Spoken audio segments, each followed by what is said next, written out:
அந்த வழுக்கு பாறையில கால் வீச்சா கூட சனாதனத்தின் அதல பாதாளத்தில் கொண்டு போய் அப்பனே முருகா, உனக்காக நாங்க ஒரு மாநாட்டையே நடத்துறோம். இந்த மாநாட்டை நல்லபடியா முடிச்சு எங்க கூடயே நின்னு அருள் கொடு அப்பனே, அருள்படை வீடு கொண்ட வேலனே.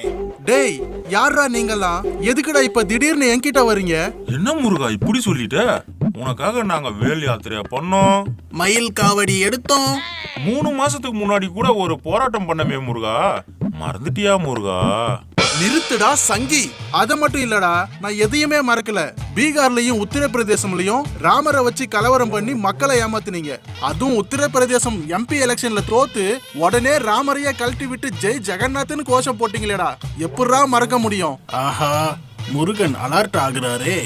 ஒடிசாவுல பூரி ஜெகநாத்னு சொல்லி நல்லா வடையா சுட்டீங்க. ஆந்திராவுல திருப்பதி லட்டை வச்சு கலவரம் பண்ணீங்க. இவ்வளவு ஏன் கேரளாவுல என் கசின் ஐயப்பனுக்கே விபூதி அடிச்சிங்களேடா.